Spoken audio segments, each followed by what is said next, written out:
itu adalah beberapa penjelasan mengenai timer ya. Semoga penjelasan ini bisa membuat kalian memahami untuk jenis-jenis timer ya. Kita coba praktekkan ke timun timer apabila dikonversikan ke program PLC itu bagaimana ya, yaitu saya akan coba untuk di on delay, off delay, dan flicker contoh programnya seperti apa. Oke.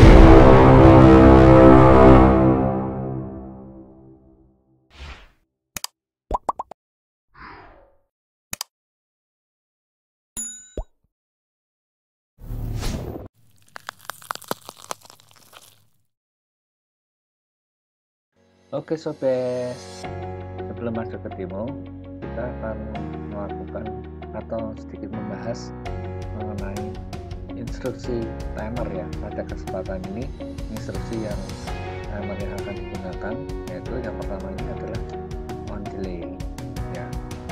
Kemudian pada saat ini kita akan sedikit membandingkan ya untuk timer yang mungkin saya bisa sebutkan timer konvensional ya, karena dia bisa berdiri sendiri-sendiri ya. Jadi satu device sendiri dia punya fungsi sendiri dibandingkan dengan yang dimaksud yaitu PLC, Programmable Logic Control, ditambah dengan kayaknya performance mesin interface ya. Yang jelas untuk timer yang di sisi sendiri ini dia lebih ekonomis sobat ya. Apalagi kita kalau menggunakan hanya beberapa timer aja, jadi jatuhnya harganya untuk pembuatan panelnya akan lebih murah dibandingkan kalau menggunakan PLC. Tapi kalau menggunakan PLC, sisi positifnya yaitu apa? Dia bisa lebih kompleks, apalagi kalau dia menggunakan fungsi-fungsi timer yang cukup banyak ya, cukup banyak sekali.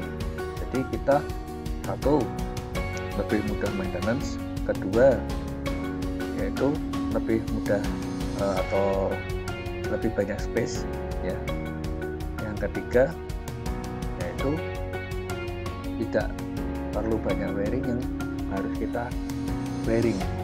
Apabila kita menggunakan yang sistem konvensional ini pasti wiringnya akan lebih cukup banyak, sehingga untuk maintenance pun juga akan jadi lebih sulit ya sobat ya. Jadi ada plus minusnya sobat ya, menggunakan PLC dan menggunakan sistem yang konvensional. Nah, misalkan ini tanpa PLC sobat, yang sudah saya sebutkan tadi, yaitu apabila kita menggunakan beberapa timer misalkan ya sobat ya, misalkan untuk fungsi menyalakan 3 mesin yang secara tidak bersamaan ya. Jadi mesin 1, mesin 2, mesin 3. Apabila kita menggunakan tanpa PLC akan seperti ini sobat. Dimana di sini adalah push button untuk start, push button untuk stop. Nah ini misalkan relaynya dia untuk menyalakan mesin ya. Kita start, kemudian indikator menyala untuk menyalakan si timer pertama.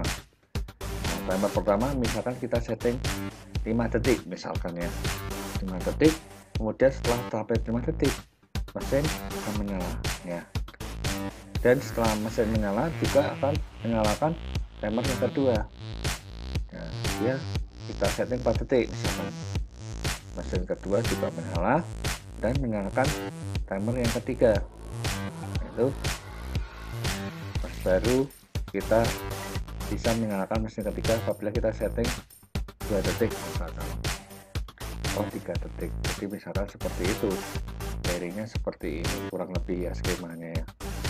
Nah untuk serial line diagramnya untuk tanpa PLC kurang lebih seperti ini sobat ya. Jadi kita apabila tanpa menggunakan PLC kita harus beberapa menyeting atau membearing di beberapa device ya. Di antaranya di sini kita ada start, stop ya, kemudian ada relay tadi, kemudian ada beberapa relay kemudian timer ya, ini ada indikatornya. Kita juga perlu membearing ya, supaya tahu bahwa mesin atau beban pertama, 2 dan ketiga itu ada indikasinya menyala atau tidak ya guys ya. Nah, ini perlu diketahui juga untuk kode-kodenya. L dan N ini adalah line netral, yaitu fase power AC ya. Kemudian R 1 sampai 4 itu relay ya. Kemudian T adalah timer on delay ya, timer on delay. Kemudian L13 ini adalah beban, misalkan mesin 1, 2 dan 3. Ini kurang lebih bearing untuk tanpa PLC sobat. Nah, ini berbeda dengan menggunakan PLC plus HMI. Kita cukup untuk diagramnya seperti ini aja, lebih simpel, yaitu PLC. Nah, kebetulan di sini saya menggunakan logic panel ya, dimana logic panel ini dari Autonix dia sudah ada fungsi PLC dan HMI nya sekaligus, jadi dia terintegrasi satu device, sehingga lebih menyederhanakan lagi, sehingga lebih simpel lagi sobat, karena dia dalam satu alat dia sudah ada satu HMI dan satu output, maksudnya dia ada I/O nya juga, sehingga dia sudah terintegrasi, sehingga memudahkan kita untuk mempunyai space yang cukup banyak sobat ya. Jadi tidak perlu ada 2 device, cukup satu device, kemudian bisa mengedrive ke relay outputnya, baru ke mesin ya, atau ke beban 1, 2 dan 3 ya. Lebih simpel sobat, karena start stopnya kita bisa buat di program logic panel ini ya. Nah, ini tinggalan diagramnya seperti ini. Kebetulan logic panel dia membutuhkan power 24 volt DC, sehingga relay yang dipakai koilnya harus juga 24 volt DC outputnya ya. Nah, ini seperti ini outputnya, dari sini Y0, Y1, Y2 ya. Kemudian diberi tegangan DC. Kemudian di sini adalah kontaknya dari relay dari kontak. Kemudian untuk menyalakan beban. Nah, ini kita lihat L dan N ini adalah power AC tadi ya, fase netralnya 13, relay R13 relay 24 volt, PS itu kode untuk power supply 24 volt DC, L13 yaitu beban 1 sampai beban 3 atau load 1 sampai beban 3 ya. Oke sobat, kita mulai dulu untuk demonya, stay tune ya. Oke, untuk simulasinya seperti ini ya sobat ya, dimana di sini ada tombol start, stop ya, dimana di sini juga kita berikan ada beban 1, 2 dan 3 atau mesin 1, 2, 3 dengan kode Y0 dan seterusnya ya. Nah, misalkan di sini untuk menyalakan di detik kelima ya, detik keempat, dan ini detik ketiga ya. Jadi gunaan on delay seperti ini sobat. Kalau kita ini kan untuk mesin off ya, indikator mesin off, kita start, nah, mesin on menyala, nah, dia akan menghitung sampai 5 detik, mesin 1 akan menyala. Ini dia langsung jalan lagi 4 detik nyala, dan mesin ketiga nyala selama 3 detik. Jadi dia menyalanya tidak langsung bersamaan, dia sendiri-sendiri ya, seperti itu. Kalau kita mau matikan kita stop, nah dia akan berjalan sendiri. Nah, gimana sih cara membuatnya, programnya di programmable control atau PLC? Kita coba jabarkan, kita tuturkan pada kalian supaya kalian bisa mengerti dan bisa memahami serta membuat program laddernya di PLC. Oke. Untuk pembuatan laddernya kita menggunakan kebetulan kita menggunakan, karena device-nya logic panel, kita menggunakan software Logic atau Smart Studio ya untuk pembuatan bahasa program laddernya. Nah, kita di sini kita coba berikan space ya untuk pembuatan laddernya. Untuk langkah awal seperti yang sudah saya kemukakan di video sebelumnya ya, mengenai interlock dan sebagainya. Nah, itu juga dipakai di program kali ini, yaitu caranya kita membuat interlock terlebih dahulu dan tidak perlu saya jelaskan secara detail ya sobat ya. Misalkan kita menggunakan 0, kemudian di sini 1 untuk koinnya dan 2. Jangan lupa untuk interlock ya, seperti ini.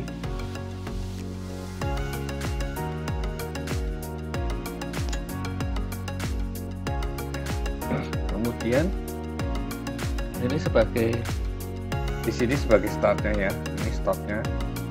Nah, setelah itu kita buat kunciannya ya untuk menyalakan timer, dimana kita menggunakan alamat M2.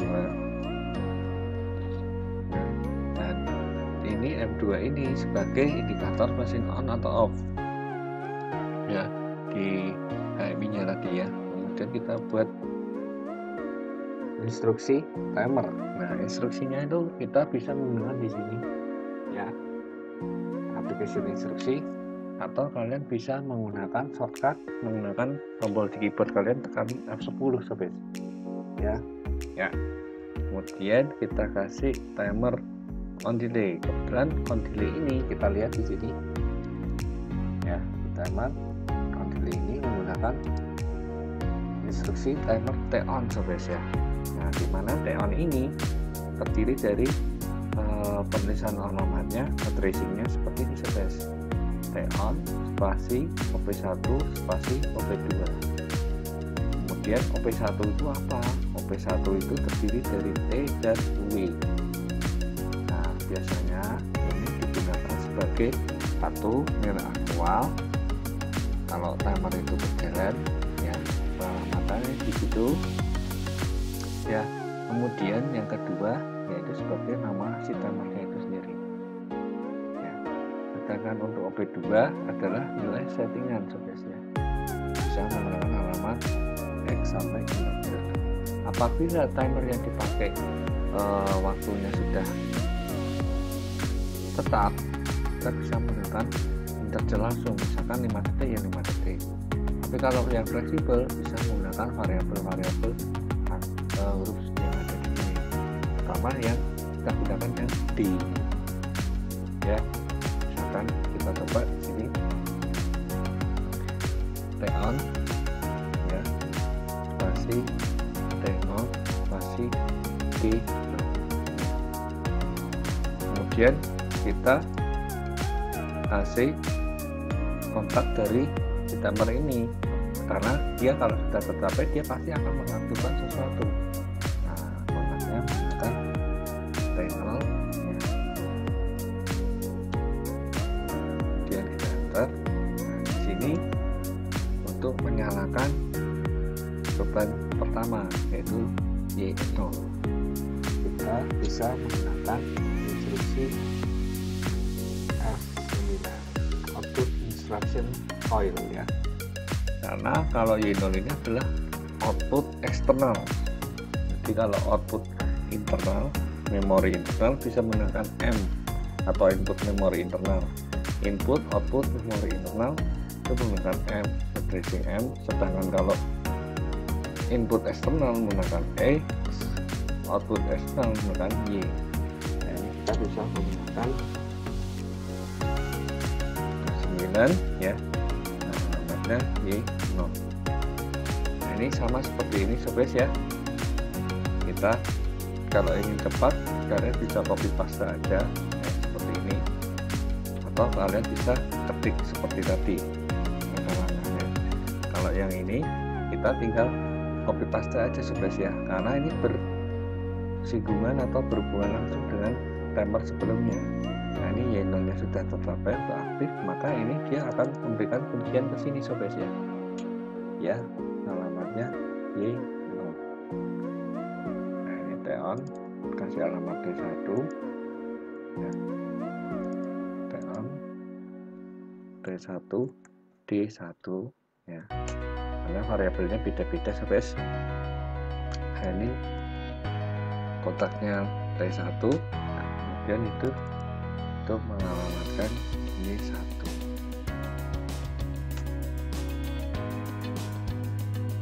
Nah, ini kita lihat sama seperti tadi ya, Y1 untuk undiannya ya. Ini T-on masih T2 masih D2 ya, ini T2 ya, ini D2 ya. Ini sobat cukup mudah sekali kan sobat ya. Jadi kita nggak perlu banyak timer, kita cukup membuat instruksi seperti ini. Kita membuat instruksi ini, kita sudah jadi instruksi auxiliary untuk menyalakan 3 mesin. Bayangkan sampai kalau kalian menggunakan timer konvensional seperti biasanya, wiringnya cukup menyusahkan juga ini. Nah, kalau ini cukup simpel sekali sobat. Nah, ini coba saya akan download dulu ya. Tunggu, stay tune ya sobat. Sekarang kita akan coba downloadkan programnya ya. Kita download dulu program. Oke, dan kita yes. Setelah itu kita coba setting kembali sobat ya. Sini kita setting 5 detik, 4 detik, 3 detik ya. Kemudian di sini kita coba monitoring. Nah, keuntungan kalau kita menggunakan PLC juga yaitu kita juga bisa simulasi terlebih dahulu sobat. Jadi kita bisa tahu itu programnya atau sistemnya sudah berjalan dengan benar atau tidak. Kita monitoring sobat. Nah, ini seperti ini sobat ya. Ini perlu di start ya. Di sini juga masih off sobat ya, masih stop. Nah, kita start coba sambil kita lihat di sini. Kita start. Nah, ini jalan, timernya jalan sobat. Di sini juga nyala ya, nyala, jalan, nyala lagi, dan nyala lagi. Ya, itu dulu sobat. Kita coba stop, kita reset seperti ini, dia kembali ke off lagi ya. Seperti ini dulu sobat simulasinya, yang simpel-simpel dulu. Yang penting kalian bisa memahami sistem pemrograman dari ladder ini. Jadi harus mana yang harus ditaruh atau logikanya, yang normalnya open, normalnya close. Dan yang jelas kalau kalian bisa yang konvensional, pasti yang ini pasti lebih jago ya. Gitu dulu sobat, terima kasih. Jangan lupa subscribe, like, and comment video ini. Terima kasih.